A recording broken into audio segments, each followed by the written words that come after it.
If I could have hair like that, I would be amazed. Yeah, he's slick. He's just so smooth. It's just too much. But what I do love about Keith is he's a serious man of God. And I've seen this guy from being young while we were both doing youth ministry, and seeing his church is just amazing. That to see that he's launched out and just letting God use him. And you've got to pray for him and his family. And you know, sometimes it's difficult being the leader. It's difficult being the one at the front. It's difficult being the one standing there knowing that everyone else is saying, I can do it better than that. Why are you doing that? That's silly. If you'd have come to me, I could have showed you how to do it. We have all these people, and it's hard being the leader. And sometimes you have to just pray for the family, because you don't know the stress, you don't know the pressure. They've got to be an ordinary family, and they've got to be leaders, and they've got to be examples. We've got to be all these different things with all this pressure going on. So please continue to pray for your Pastor Keith and his family, because that's what we've got to ask God to look after those who are over us. Amen? Amen. All right. Have you ever heard? Have I preached this word, a message about Harran? Have you ever heard about a message about Harran, the place Harran? Never. All right.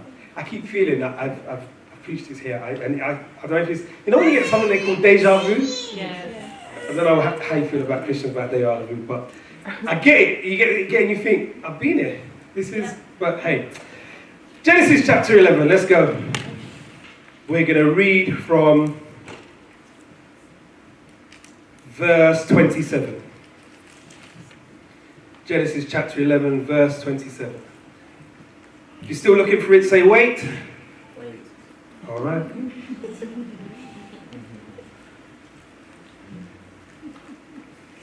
So let me give you a quick background as we're looking. Genesis chapter 11, we've had Adam and Eve, they've been kicked out of the garden. Mankind is now populating. Sin has come into the world. A little bit of chaos happening everywhere. You have this man called Noah. God tells Noah, build a boat, build it on dry land. Didn't make sense. Everyone was kind of laughing at him. What are you doing, bruv? That looks stupid. He said, calm your heart, the rain is coming. They didn't understand. But then, after the rain came and God got rid of all of the wicked and the evil people that were on the planet, just saved Noah and his family. They got off the boat, and as soon as they got off the boat, because evilness and wickedness is bound up in our hearts, madness happens again. His children do something a bit off-key. One of his kids do something off-key, or his grandchild, and he curses his grandchild. Evil is still very much present. We have now, goes on to this place called Nimrod. Out of that lineage, you have this guy called Nimrod, and then you have the Tower of Babel, where they're trying to build this tower up to the sky to know who God separates them. They all have different languages. And then we move into this text where they start to talk about the genealogy of what goes on, coming down from Adam all the way down to a man called Abraham. So I'm jumping in at verse 27, and we're not going to go to Abraham's grandfather, who's Nahor. We're going to come a little bit down to verse 27, and we're going to read from there. It says, now these are the generations of, I'm reading from the modern King James Version. Now these are the generations of Terah. Terah fathered Abraham, Nahor, and Harran. And Harran fathered Lot. And Harran died before his father Terah, in the land of his birth, in Ur of the Chaldeans. And Abraham and Nahor took wives for themselves. The names of Abraham's wife is Sarai, and the name of Nahor's wife is Milcah, the daughter of Harran, the father of Milcah and the father of Iscah. But Sarai was barren. She had no child. And Terah took Abraham, his son, and Lot, the son of of Harran, his son's son, and Sarai, the daughter-in-law of his son Abraham's wife. And he went with them from Ur of the Chaldeans to go into the land of Canaan. They came to Harran and lived there, and the days of Terah were 200 and 5 years, and Terah died in Harran. Verse 12. And the Lord said to Abraham, go out of your country and from your kindred and from your father's house into a land that I will show you. I will make you a great nation, and I will bless you and make your name great, and you shall be a blessing. And I will bless those that bless you and curse those that curse you. And in you shall all the families of the earth be blessed. Verse 4, and Abraham departed even as the Lord had spoken to him, and Lot went with him. And Abraham was 75 years old when he departed from Harran. And Abraham took Sarai his wife, and Lot his brother's son, and all their substance that they had gathered, and the souls that they had gained in Harran, and they went forth to go into the land of Canaan. And they came into the land of Canaan. And Abraham passed through the land to the place of Shechem, onto the oak of Moreh. And the Canaanite was then in the land. And the Lord appeared to Abraham and said, I will give you this land to your seed. And he built an altar there to the Lord who appeared to him. Amen. Amen. All right, so the title of this message is Don't Stay in Harran. So I want to just turn to someone quickly. I just want to reinforce this title. Say, don't stay in Harran. Don't stay in Harran.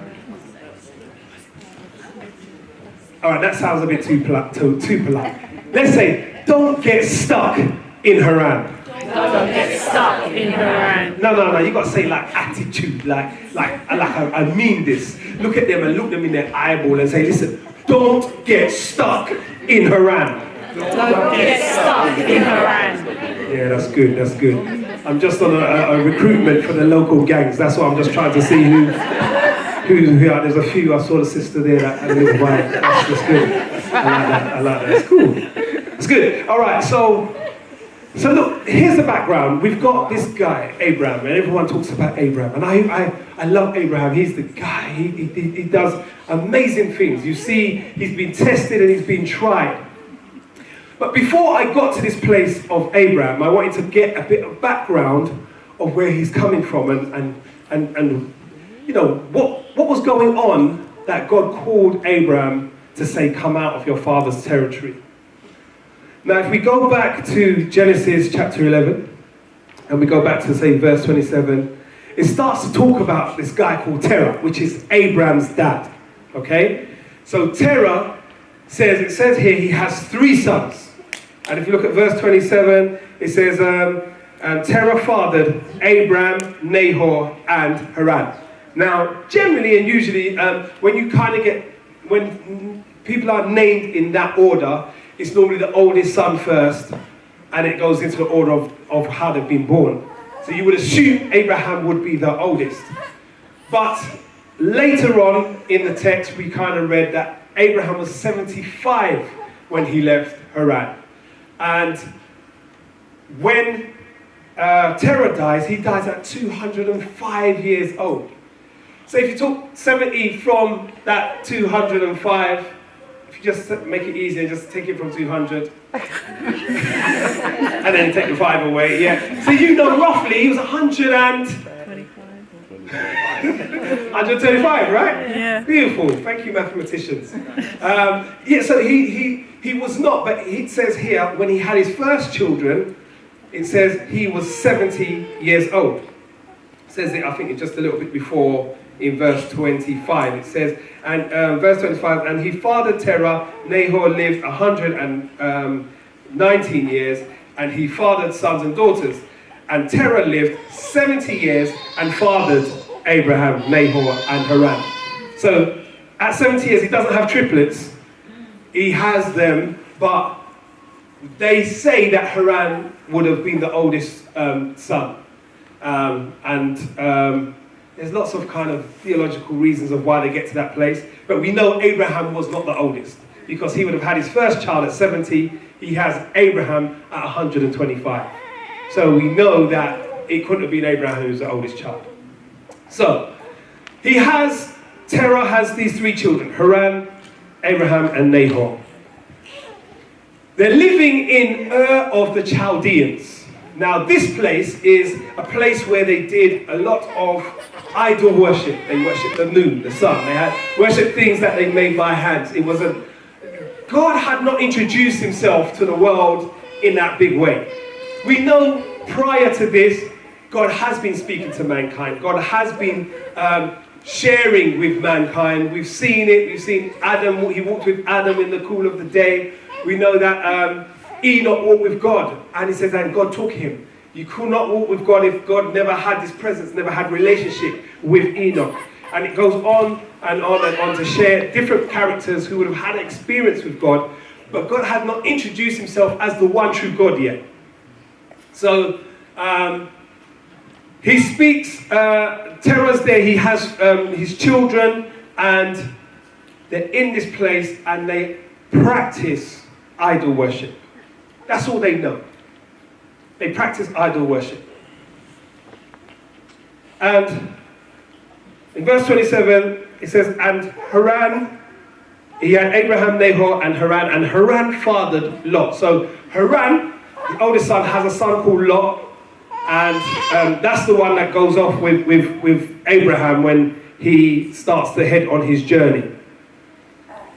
And the Bible says here, verse 28, and Harran died before his father Terah in the land of his birth, Ur of the Chaldeans. Now, this is his oldest son.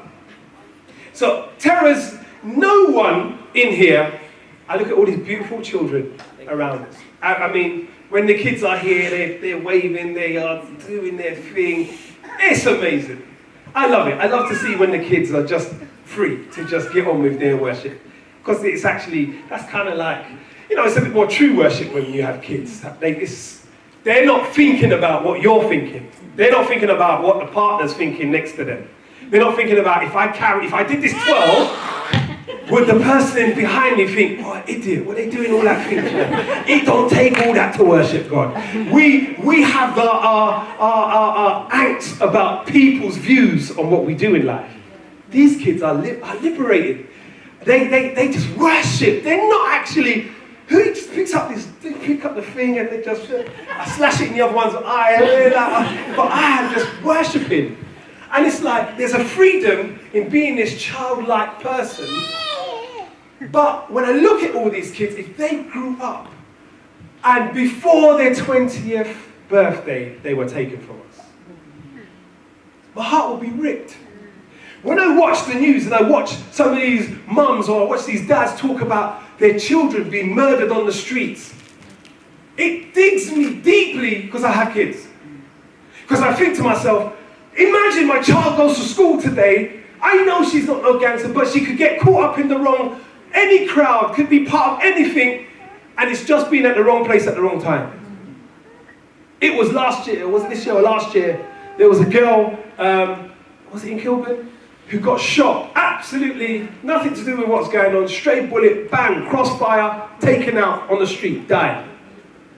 That could be anyone's child. How would we deal with something like that? How would I deal with the death of my own child? That sounds so traumatic, but we can miss the story because we can say, oh, here's the boring bit, the genealogies. I don't know about you, but reading genealogy in the Bible is a struggle. I want to get to the juicy parts. I want to get to the miracles and the healings. I want to see waters parting. I want to see the miraculous. Do not tell me to read he begat and he begat and he begat and then he begat. Because that's boring. But when I started to read he begat and he begat and he begat, I stumbled across the fact that this guy Terah, who is Abraham's dad, actually lost his oldest son. Before we get to the glorious parts of Abraham and oh, fantastic, and all these greatest things about the promise given to you and your sons, and you've been tested by God with your child. That's all right. Your child got saved. Great story. But your dad had to deal with the pain.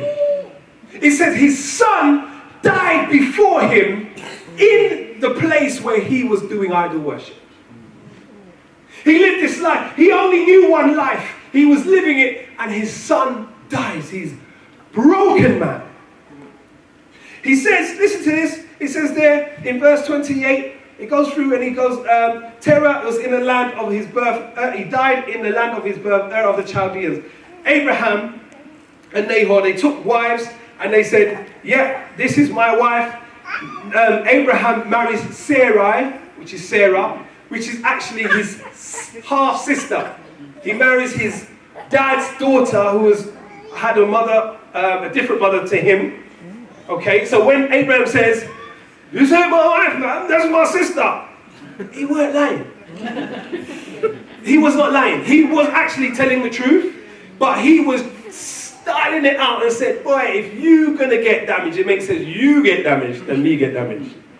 That was the wrong thing. The wrong thing was he weren't trying to stand up for what he was in, but he never lied. He told the truth. This is my sister. It is his sister, but it was a half-sister.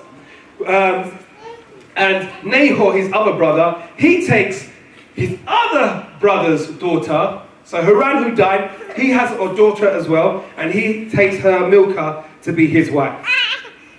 It says this, verse 31, look at this, it says, and Terah took Abram, the son, and Lot, the son of Harran, which is Lot, his son's son, he says, and Sarai, his daughter-in-law. He took all of them, he said, and with them from Ur of the Chaldeans to go to the land of Canaan.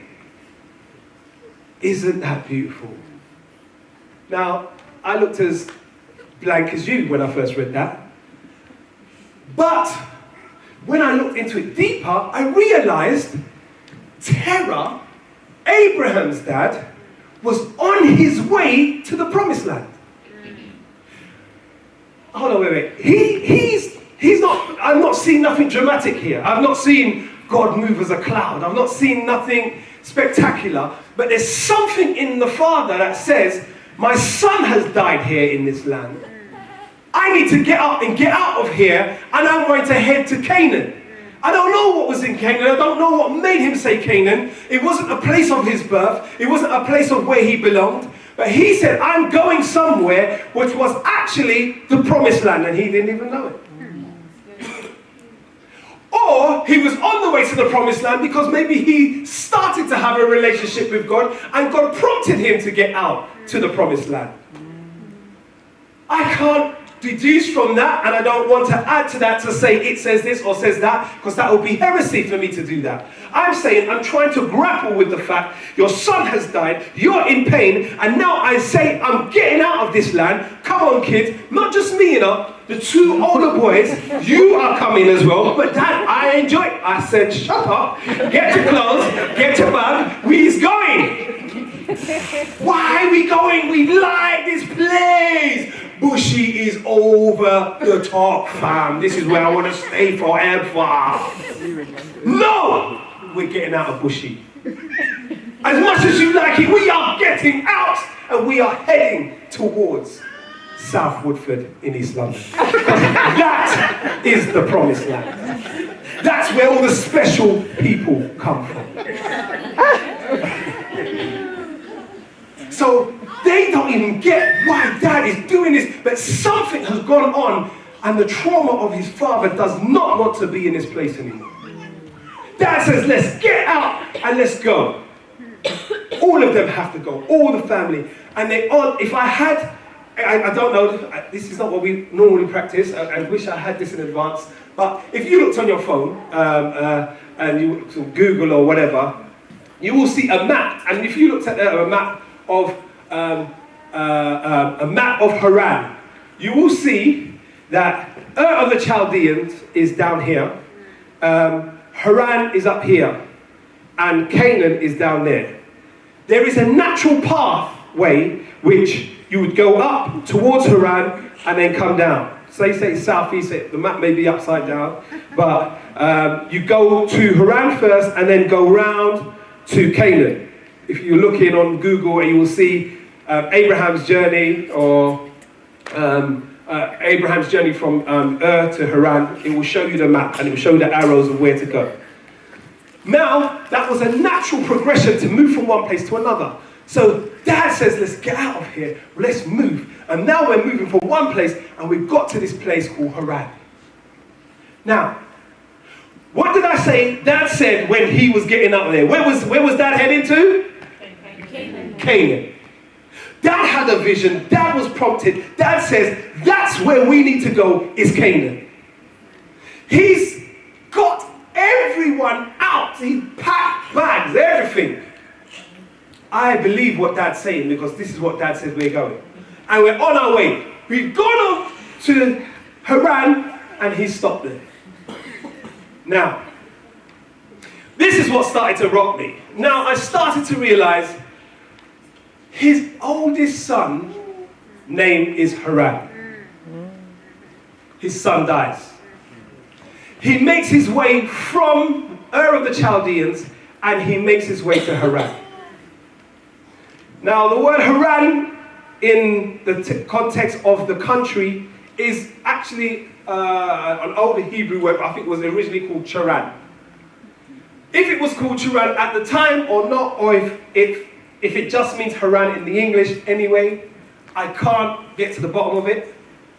But the actual place is called Harran. His son's name is Harran. His oldest son has died. He's getting out of that old area to go to a new land. He settles in a place very comfortable, happy. It's a place that seems to be maybe a place, when I was doing my research, a place that he would have, a place that flourished.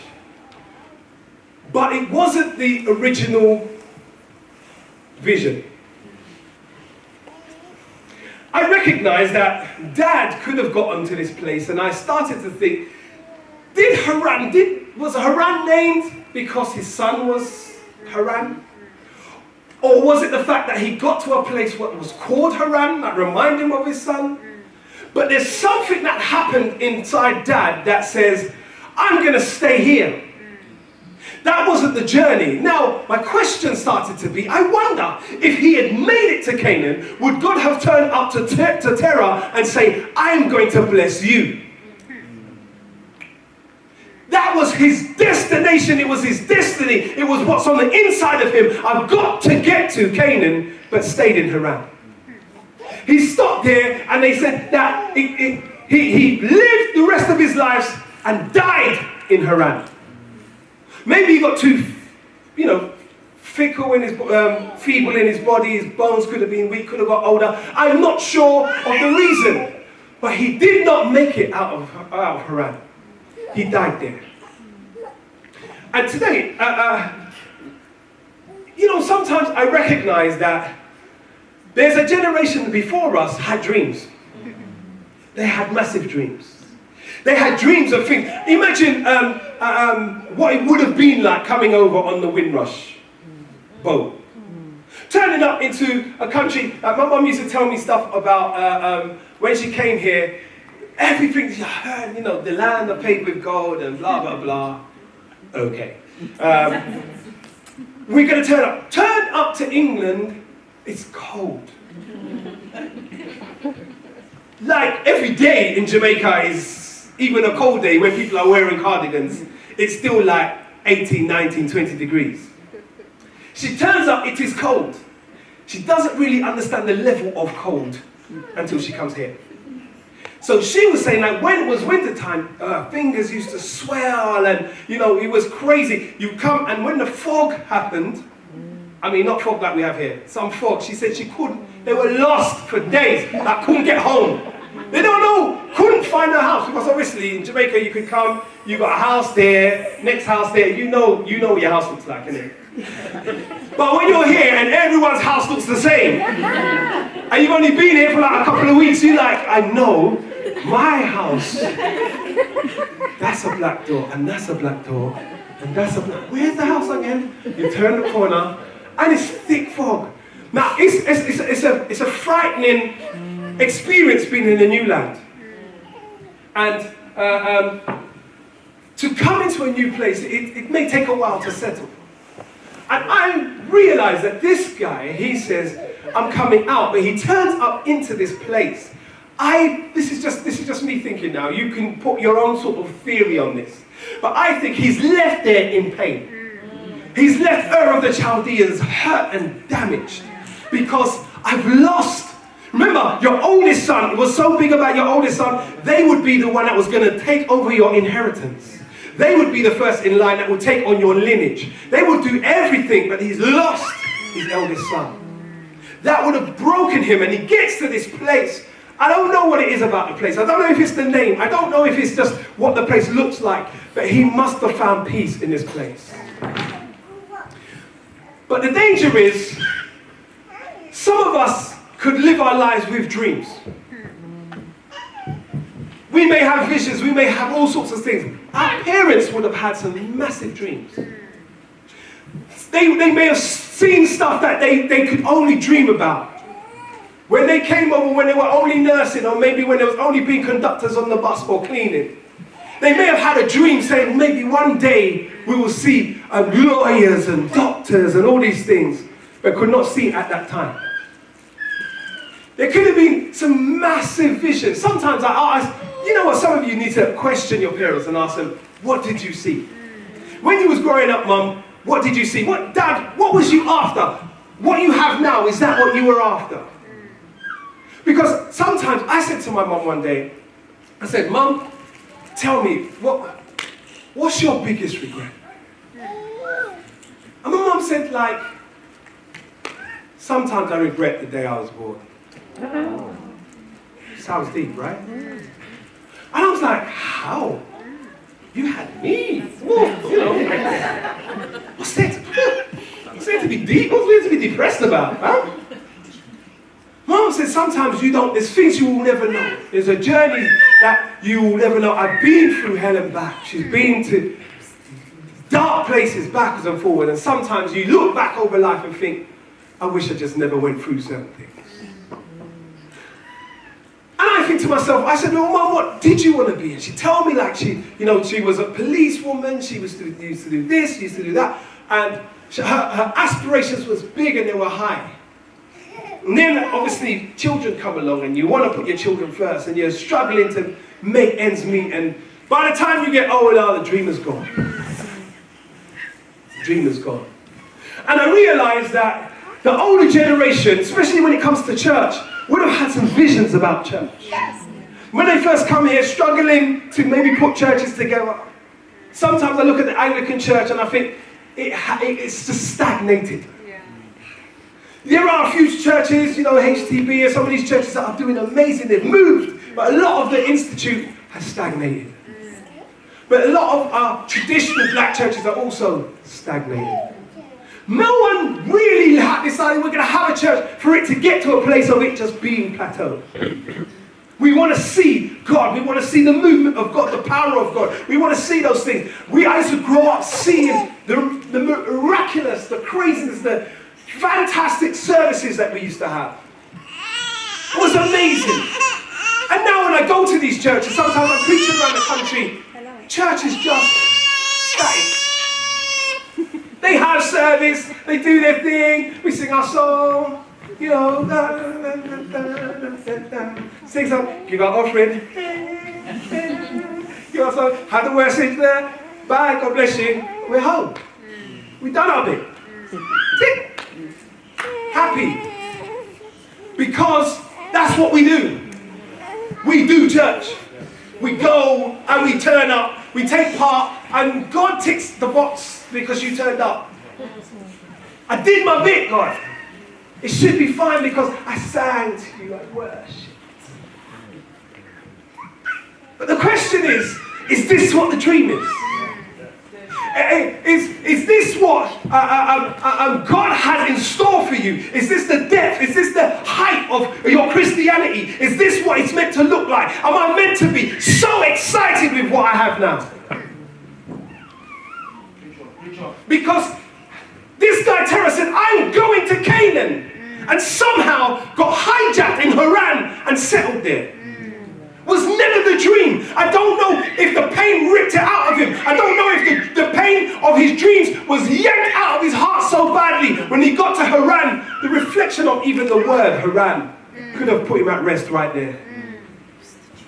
Something is going on inside this dreamer that rips the dream from inside of him. How did this happen? What happens to us? Listen, some of you have had dreams for years. I can tell people, I say, listen guys, what's your dream? People telling me some great dreams. Well, what have you done today to bring you closer to that dream?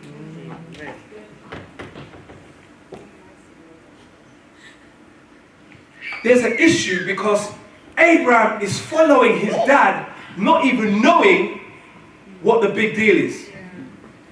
But a generation who sees is saying, I'm on my way, but whatever it is, I get stuck in this place called Harran. Do you know what? Sometimes when people never had their churches, we had to rent. I remember when we first was going into rent, we had to rent. You have to get in early, like you guys are renting, get in early. But we was renting from a club. Wow.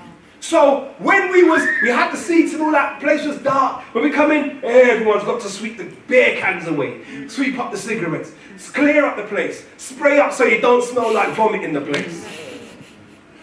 But you've got to make sure you get there well early before the people get there to make sure everything's clean, set up all the stuff, rig it up, blah, blah, blah. You're doing it. But you know what? Church was off the easy. It was crazy. It was live. Everything was going on. But you know what? We never had our own home. And the dream was when we get our own home, we'll have this home, it'll be an auditorium, we'll have all these things, and that's what we were after. Eventually, we get the auditorium.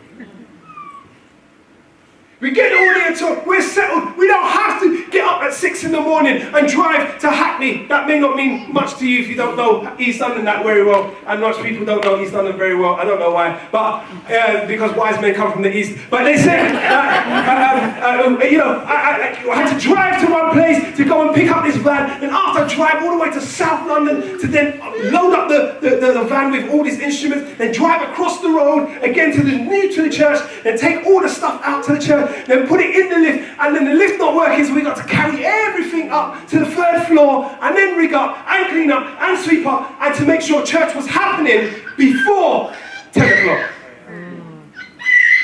But we was excited because God was there. We was excited because we experienced God in His fullness. Young people loaded, the place is loaded with 18, 20-year-olds, 23-year-olds. There's hundreds of them. Why? Because there's passion going on inside the church. Wow. We never had our own church. Then when we get our own church, it's getting bigger, it's getting greater. But sometimes you can get so comfortable in the newness. Yeah. Oh, it's all so nice now. Well, wouldn't it be great the day you have your own auditorium and we don't have to set this up, and then we don't have to pack it down, quick get the love sign, quick get away from the love sign. No, the love sign will be high so the children can't play with it. Because these are the things that we do because this is how we're trying to transition. But when we don't have to do all of this, when we can pay to have the cameraman, praise God. And we just say, yeah, wow, everyone's got to do their bit, but we can relax a bit now. People are even coming in. Matter of fact, we're on TV, so we don't have to even evangelize no more. The TV's doing it for us. People are coming just to see what's going on. Oh, it's so beautiful. Fantastic. God, you are so amazing. But you can get so relaxed. Because if the devil if he can't fight you and pull you out of church, it just makes you lukewarm. Just makes you lukewarm. Stop you dreaming. Stop you believing. Stop the hunger. Stop the passion. I just make it just good enough for you. Hey, listen. How many of you want a big job, yeah? But we can't get the big job, so we get a decent job. It may pay you about 30 grand, and you're doing all right. I got my car. I go out. I got my limitless card for Odeon. It's nice. Life is cool. I'm driving. It's cool. Do I stretch? Do I take risk for the big job if I lose this one? Well, life is cool. But you know what? Lose that job and you have nothing, And you start to think how much effort you start to put into that CV. How much all of a sudden you start thinking about what do I need to learn about myself and what how if I'm ready for this job? Maybe I should start looking on YouTube about oh, there's pressures happening now, so I need to invest in myself all of a sudden to become employable to someone else. Because I've been in this last job for the last 10 years and I've been so relaxed that I forget to upskill myself. And you went to this job and they said, I've been doing this, but we have other people with this skill already. Because we're in this place, we get so comfortable in life, sometimes comfortability could be a danger to you. Sometimes, you know what? They used to sing this song, it was good for me to be afflicted. I thought, what an off-key song. How are you singing these Davidic songs in this day and age? But you know what? It is good to be afflicted. Because sometimes when you are afflicted, it pushes you into a deeper place in God. When we are so relaxed, we're not trying to run for God. We're not trying to go after Him. We're just enjoying Him. Beautiful Lord. My brother said, listen, the underground church in China, the underground church in India, in Pakistan, we went to a church in Bangalore. We went to Bangalore in India, and we went to do ministry out there. I was saying to this guy, listen, we need to go out. We need to go out and evangelize. I was hungry, man. I wanted to see God. I wanted to see Him. He's like, go out there, get arrested, you go to jail. Yeah? I'm like, yeah, but there must be a way to evangelize. He says, you don't even know who you're talking to. If you go out and evangelize to someone who is part of the Secret Service or part of the police in plain clothes, you'll be in jail before the afternoon's out. They will take you and beat you in the square. Why? Because this is a Muslim area. I'm like, yo, this is real. I was like, this is real. I've actually got to be mindful of what I preach, when most of the time my mouth just goes. I've now got to think about it because I'm in a place that I could be arrested for saying the wrong things, or I'm in the wrong place. It was so deep that they met in a gym, all the weights, everything around them, they just sat on the floor. All the people sat on the floor while they were being ministered to. Now, are they chilled? Are they dreaming about something different? Are they driven about how can we make change in our lives, in our church? Wouldn't it be great just to be able to have a church where no one gets arrested or beaten? Maybe we need to get some Christians and build up some young people who will get into places of their government, and maybe they can change the laws that make Christians worship freely. There's a drive because there is something that's crushing you that makes you feel, I've got to do something different. But when things are just nice enough, it's dangerous. It's dangerous. Some of you got dreams. Some of you dream about business and all that. Will not take the risk. Because if we take the risk, we can't get the house. We can't get the car. I can't get this and I can't get that. So if we take the risk on this business and it goes flop, that's it. Let's stay safe. God's not called us to play safe. God's not called us to be safe. He called us to be risk takers. He called people to be the ones who are going to get out of the boat. He's saying, listen, who are the Peters in the house that are not going to look at me and just say, oh, I'm going to sit here because it looks too scary. God said, if you are you, come on, bid me to come. I need people that say, God, bid me to come. I mean, that's not afraid, because if Harran turns up in your life, I don't know what the traumas are. You know what? Here's what's so dangerous. When he left Harran, when he left Ur of the Chaldeans and got to Harran, he could look back at Ur of the Chaldeans and look back at the madness. Look back at his idolatry. Look back at his son being taken away from him. What are we looking back on? Do you know what? Sometimes I want to take steps forwards, and sometimes when you start remembering yesterday and the mistakes you made, and the bad things that happened, and the things that you didn't do right, it could prevent you from moving forward. So we're constantly looking back at Ur of the Chaldeans. Constantly looking back. You know what? If you put your past above the word of God, it's idolatry. It will be idolatry, because we're now saying, oh, my past is bigger than what God's word is over my life. If God said, listen, this is who you are and this is who you're going to be, that's who you're going to be. Full stop. The older generation was stuck at this place. Do you know what? I say to some pastors, you need to change quickly. You're in this old way of doing church and this regimented way, this institutional way. It's fine that people are coming. But they're the ones that come every week anyway. They've been here since they were a child. They ain't going nowhere. Matter of fact, they don't know where else to go. They don't know how to have church any other way. They are here. And you will look and see, and there's still bums on seats. They don't even if they got up on Sunday morning and church was closed, they wouldn't know what to do. Can I tell you something? Let me tell you something. I was doing church on Sunday. I used to do 5 services a day on a Sunday. All right? So I used to get to church at 8:30 in the morning, and I would leave at 10:30 at night. Every Sunday. For at least 10, 12 years. Not even a while. I'm talking about I did this as a lifestyle of church. I didn't know. Once upon a time, my background, my parents are Caribbean, I'm from Jamaica. So Sunday, one would have rice and peas. And some chicken. May it be stewed down or may it be curry. But that was my tradition on a Sunday. When I started work, when I was at this church, I was having McDonald's for lunch. Or Nando's. It was because we had no time to go home and to do everything.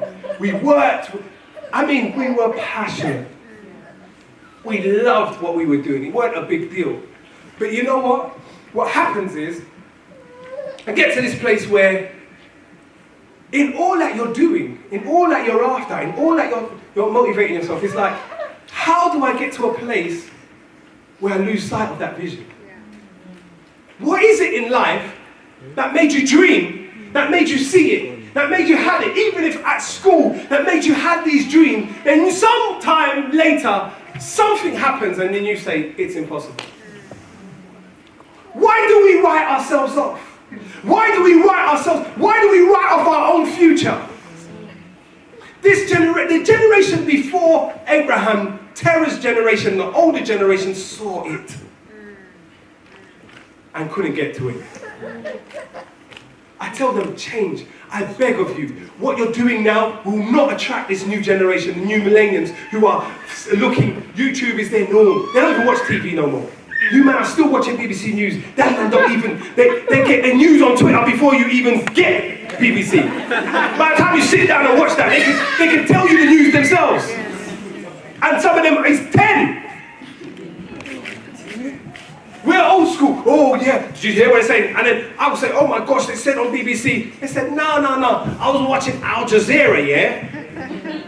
Oh, are you telling me they're watching Al Jazeera TV because it gives you a different perspective? But that's brilliant. Why? Because kids, we moan about what's going on, but they're in a different place. This generation is going to be the ones that will have businesses more than we could ever have business. They don't fear. They just go for things. Yeah, kids that have nothing to say. I'm putting myself on YouTube. Why are you putting yourself on YouTube? Because you have nothing to say. But they put themselves on there with nothing to say, and they're still getting how much people following them. Just saying, this is how I put on my eyelashes, and you got to use the glue, and just make sure that. But you got how much like, subscribe. Like, subscribe, my eyelash. How much more some of you are filled with stuff that could say, I need to be in that space. Why? Because that's the future. We can ignore it all we want, but we need more sensible Christians bombarding the media airwaves. Yeah, amen. There's a battle going to go on for it. Yeah. But old school, I say, oh, it don't take all that. We just need the Holy Ghost. Once the Holy Ghost turn up, everything all right. Hold on, wait. You're meant to walk with the Holy Ghost, bro. Holy Ghost is meant to be upon you. That even if you was going to a betting shop, something must pop off in that betting shop. I can't wait for the Holy Ghost to turn up at my location at this postcode every Sunday, because there's some things that happen beyond the postcode. So the older generation are stuck. They can get stuck. Not all of them, but some of them are stuck in this place of just doing how we did church. There's a generation rising that says, I don't want this no more. Or what we're doing now, sitting down and coming here. Some people, I guarantee you, would prefer to be at home. Can Pastor Keith live stream it so I can just tune in? Because we got things to do. It's different day. It's a different day and age. Even the other day, I said, right, went for a little chill out, went for a spa. Yes, in the jacuzzi. Are you Pastor Mark? I thought, lie. Lie. I mean, I'm just in the jacuzzi, I'm in my shorts, fam. Just allow me this thing. Yeah. Then you go, do you not go to that? No, I don't go there anymore. Well, what are you doing? Yeah, this is what I did. Yeah, but what do you think about? And I'm thinking, oh, I just want to chill. The bubbles are going, fam. Come on. But I realize there's a generation that says, I can do church in a jacuzzi. Oh, yeah, because we sure enough had church in the jacuzzi. We chat, we talk, the jacuzzi was full of people that I know people wanted to get in the jacuzzi, and we spent, you're meant to be like in there like, I don't know, 10, 15 minutes, I don't know how long you're meant to be in there. I was in there over an hour. I felt like a prawn when I came out. My fingers shriveled up, everything shriveled up, I freeze. And I'm like, what are we doing? But you know what? They had church in a jacuzzi. Some girls in their bikini, they're talking, and they just say, you know what? This is what I feel about God. And I'm like, really? Is this happening, God? Are we really having church? My chickie's got her bikini on, telling me about the glory of God. What is this? But if I'm old school, I would have rebuked you in the name of Jesus. How dare you? Come in this bikini, in the pool and talking about Jesus. How dare you? Go and put on some clothes. Put on some clothes before we talk about Jesus. And it's a different world. The things that they used to worry about, some of them are not worried about. They're not even talking about this. They just want to know about this man Christ. But there's a generation that's rising. The older generation saw the vision and got stuck in Harran. We have got to be careful as a next generation that we are not stuck in this place where we say, this is how church has to be. We box God into church. Because I'm telling you, there's going to be some people that they don't want this no more, and they want to know, I love Jesus, but show me how to get him without doing this. I've got things to do. What do you say to that? Oh, you got things to do. If you don't want Christ, he won't want you. That's up to you, love. Because we're lazy. We don't want to say, you know what, meet me Tuesday. Let's meet in the Starbucks. And I'll get my Bible out or get my phone app out, whichever way. And let's talk about this king. Yes. Because Abraham, he's at this place. Watch this. Remember, his dad was after going to Canaan. He dies in Harran.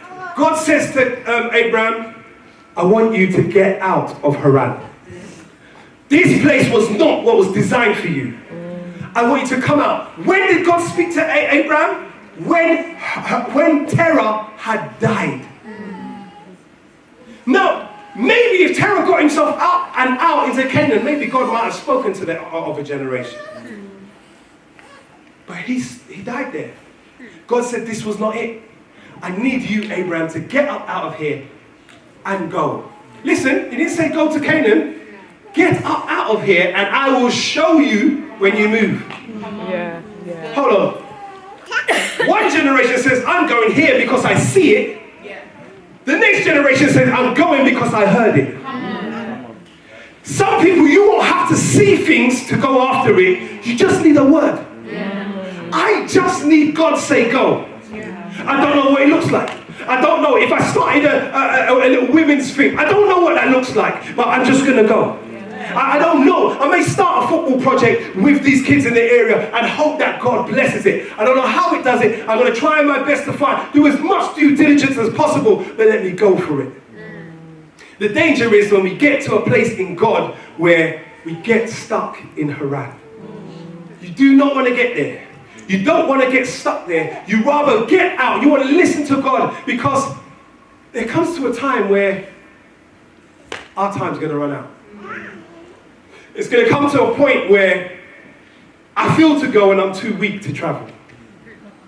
Maybe his dad thought, you know what, let me get out of here. But he was too weak, too feeble. I don't know what that was. One thing I know, Abraham, while he had strength, while he had his mind, while he was ready, heard, get up, and he said, I'm going. Now, church, yeah, we can do church week in, week out. I like church. I like people in church, I should say. Because church can be a bit irritating. And I'm struggling to say, what do I want to do with church? How do I enjoy church? Is this what I want? I don't know. I'm asking myself the questions. Because I can't lie to myself. I know there's some people that love this, and that's your thing. Someone loves, I know people that do church that never meet in a congregation or sing songs like we sing, but their church is just rescuing prostitutes. That's just what they do. And they meet and they talk through these how to get your money, sort yourself out, how to get your money properly, and how to get you into education. That is their church. And they love God. And they're saying, this is what we do. I don't know what the dream is. I don't know what people are meant to do. I don't know what, even if it's just a point of business, there's something in there. There's some of you in here that have business ideas that's going to get you stupid money. But you're too lazy. We're lazy. Tell them amen. That's right. We're too lazy. We are not prepared to go for it. No. Right. Quickly. I want you to raise your hands if you've had a dream. Raise it. Just raise it. You've had a dream and it's not come to pass yet. Raise your hands. I want you to raise it up, like I said, like my hand. Not the half church. I'm not sure if I had it. I had a dream. Hannah. You've had a dream and it has not come to pass. Wow, look at all these hands. All right, okay. Now, keep your hand up. Keep your hand up.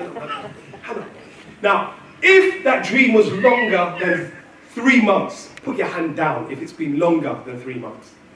If it's only been, if the dream has been longer, than 3 months, keep your hand up, Hands up. If it's been longer than 3 months, you've had this dream burning on the inside for longer than 3 months. All right. Keep your hand up. If it's been longer than a year, keep your hand up, your dream. If it's been longer than a year, that's still more than half of you in here. All right, keep it up. If it's been longer than 2 years then. 2 years, all right. See, it's still half. All right. The dream has been longer than 3 years. Keep your hand up. Okay. Wow. See, this is, because you haven't done it, your arm is aching. That's just because you haven't listened to your dream. All right. Raise it up. All right, if it's been longer than 5 years. Look at this. Longer than 5 years. Okay, look, I want this to speak to your heart. It's been longer than 7 years. And his hand's still up. Look at this. This is just important. This is important because I do these things. It's been longer than 10 years. There you go. Look. There you go. All right. It's been longer than 15 years. All right. We've still got some. All right. It's been longer than 20 years. It's been longer than 20 years, so we still have 3. All right. 4 hands. Still have 4 hands. 5 hands. All right. It's been longer than 25 years. Your dreams. It's been longer than 25 years. Right, some people ain't even 25 years old in this room, okay? So, all right, it's been longer than 30 years. You ain't even 30 years old. Longer, 2 hands, still 2 hands. It's been longer than 35 years. Longer than 40 years. Longer than, okay, 1 hand left. Longer than 50 years? No, right. 40 years, a dream. Now, we may laugh and we may look, but some of you who was on year 3 and year 7 can turn into year 40. It don't mean that anyone is better than anyone else. It just, I want to physically show you that you're sitting on a dream. I want to show you, after we guess the message, after we laugh, say, oh yeah, he had Harran, oh my gosh, and Aaron, oh, I can't believe that, Harran, yes, get out of Harran, come on, don't get stuck, oh yes. Yeah, cool, so what? Now what? Because at the moment, you are in Harran. You had a dream, you said I was going somewhere, I said I was going to do it, and I got stuck in this place. If the place got nice enough for you, it becomes dangerous. If it's because it has wounded you and you had the dream and then someone or people or something has taken it out of you and you don't feel good enough to do that anymore, there's a danger. Because you don't believe God's word above your circumstance. So today I'm saying don't get stuck in Harran. It's a nice message, whatever, blah, blah, blah. Good way to remember the text. That's why I like to do something so you just remember the story. This all happens before Abraham starts the whole beautiful journey. His father could have been the general. Some of you could actually be the world's next best whatever. Some of you could be here to be the answer to someone else. Some of you in here may have something that's inside of you that's going to minister to someone to change their whole life. One of you may have a song, you may have an idea, you may have an invention, and it's in you, and in that one thing, as soon as that is being released, someone gets healing through what you're doing. But I look at this man and I think, Tara, I do feel sorry for you, but you know what? This young man, Abraham, I say young man, he was 70, he got out on a word. He didn't even know what he looked like. You know what's so deep? When you read Abraham, he says he got out of his father's house and went straight into Canaan. He walked into his blessing without even knowing. He walked and spent time in his blessing before God said, you see what you're in? This is yours. But if we don't take the risk on doing anything, we sit still and the dream is waiting to happen. You may say, oh, I want to do this, I want to start off this program or this salon or whatever it is, and I ain't got the money. But you know what? Let me just turn up and maybe I'm not working, but maybe volunteer somewhere. I'm volunteering somewhere, not knowing when I get into that place to volunteer, God says, this is going to be yours. Yes. Because we have to believe that if God has given you the dream, the devil can't give you good dreams. Cannot. And I'm saying to myself, I got to this place, I said in life that everything I want to do, I just want to write it. How many have written down your bucket list? You've written it down, the bucket list. A few hands. Now, if you don't, when I say bucket list, all the things you want to achieve in life, it doesn't have to be ministry. I want to swim with dolphins. That ain't got nothing to do with ministry. I don't know, maybe the dolphins should get saved. I don't know what it is. But I just want to swim with dolphins. So I've written it on my bucket list. I want to see the Northern Lights. It's on my bucket list. Something that ain't got nothing to do with ministry. But you know what? If I don't write it down, I'm not going to achieve it. Yeah. It's not even in my psyche. Some of you got dreams. You need to get down and start writing it out, putting it on the wall. Let it haunt you. If you remember how long you had this dream for when you were putting up your hands, when you write that dream and put it on your wall, say 7 years old, give it a birthday. So every year it has a birthday, you know you're just gassing yourself every year. You have not encouraged yourself to achieve your goals. So, I'm done here. We're talking about going from one place to another. What I can't underestimate is what people go through that makes people stuck. Because at one point I was blazing like a madman. I went for Jesus 110. I burned down any city for him. Now, I'm doing it, but it's okay. Flickering. It's not no flamethrower no more, just a little flicker. And I realized that life can rip some stuff out of you. And you could go through some hard things and you don't know how deeply you have been affected unless you assess how far you've come. Have a little review of your life. Remember, I used to do this. I was like this. I remember my first love. Then the baby happened. Then the child happened. Then the breakup happened. Then the abuse happened. Then I lost the money. You don't know what it feels like to go through that. I may not know your specific circumstances, but I know when life gets ripped out of your heart. And you could have had it, you may have it, and you think to yourself, why am I even in this place? Have you ever stopped to look around and think, is this where I'm at? I should have been. Once there is breath, there is still time. Once there is breath, as long as you can still believe, someone needs to start the fire again on the inside of you. What would bless me the most is this. Not to hear, oh, that was beautiful, I really like. What would be amazing would be, in a month's time or a year's time, someone says, you said this, and I did that. Amen.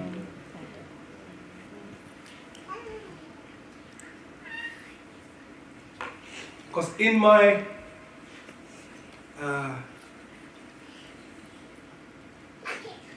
the infant days of my preaching, I wanted accolade.